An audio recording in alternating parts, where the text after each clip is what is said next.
ఈ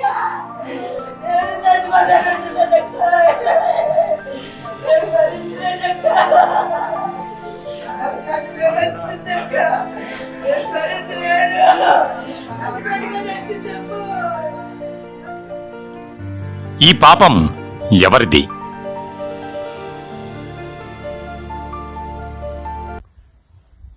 తిరుమల తిరుపతి శ్రీవారి వైకుంఠ దర్శనం కోసం వేలాది మందిగా భక్తులు పోటెత్తి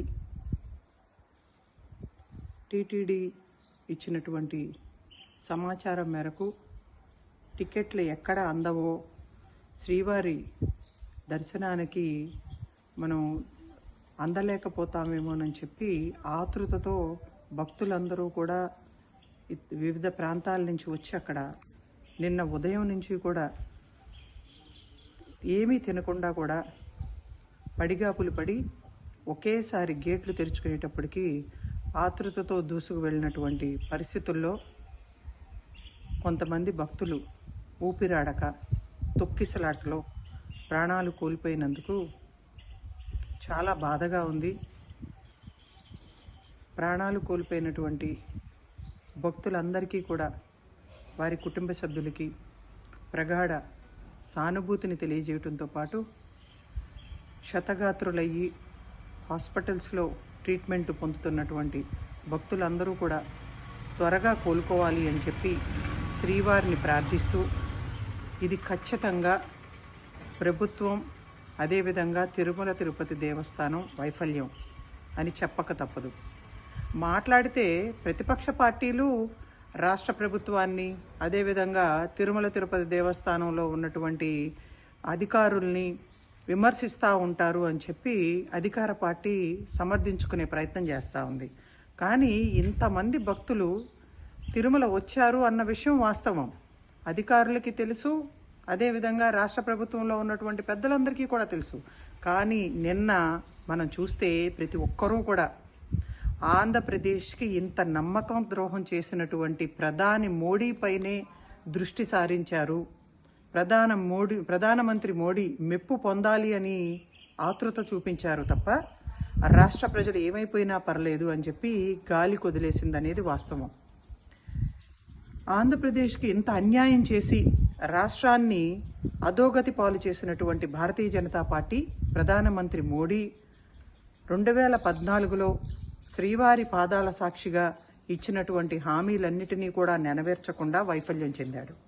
మళ్ళీ నిన్న వైజాగ్ వస్తే అదేదో చాలా గొప్పగా ముఖ్యమంత్రి చంద్రబాబు నాయుడు చరిత్రలో నిలిచిపోయి రోజు అని చెప్పి ప్రగల్భాలు పలుకుతా ఉన్నాడు. ముఖ్యమంత్రి చంద్రబాబు నాయుడు గారు కానీ డిప్యూటీ సీఎం పవన్ కళ్యాణ్ గారు కానీ ఏ విధంగా అయితే ప్రధాని మోడీకి అడుగులకు మడుగులొత్తుతూ అతన్ని ఏదో పెద్ద అద్భుతం లాగా చూపించే ప్రయత్నం చేశారు. కానీ ప్రధాని మోడీ ఆంధ్రప్రదేశ్లో అడుగు పెట్టడమే అరిష్టంగా కాంగ్రెస్ పార్టీ భావిస్తూ ఉంది. అతను చెప్పేవన్నీ అబద్ధాలు కాబట్టే ఈ అనర్థం జరిగిందని కూడా నేను చెప్పదలుచుకున్నాను. ఆంధ్రప్రదేశ్కు వచ్చి ఏ ఒక్క హామీని నెరవేర్చకుండా మళ్ళీ ఆంధ్ర రాష్ట్ర ప్రజల మొహాన మట్టి నీళ్లు కుట్టాడే తప్ప ఏమాత్రం కూడా ఆంధ్ర రాష్ట్ర అభివృద్ధి కోసం ప్రత్యేక హోదా విభజన హామీలు అమలు చేస్తామని, వైజాగ్ స్టీల్ ప్లాంట్ని ప్రైవేటీకరణ కాకుండా నిలబెడతామని చెప్పి కానీ స్పష్టమైనటువంటి హామీ ఇవ్వకుండా మరొక్కసారి ఆంధ్ర రాష్ట్ర ప్రజలను మోసం చేసినటువంటి ప్రధాని మోడీ పర్యటనని అశుభంగా ఆంధ్ర రాష్ట్ర ప్రజలు భావిస్తూ ఉన్నాం.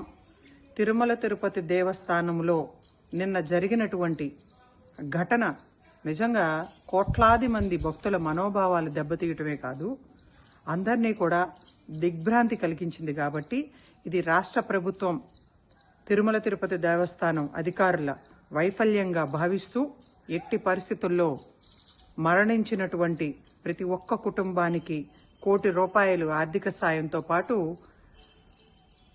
ఇప్పుడు హాస్పిటల్స్లో ట్రీట్మెంట్ పొందుతున్నటువంటి భక్తులందరికీ కూడా ఒక్కొక్క కుటుంబానికి ₹25 లక్షల అందించాలి అని చెప్పి ఆంధ్రప్రదేశ్ కాంగ్రెస్ కమిటీ డిమాండ్ చేస్తూ ఉంది.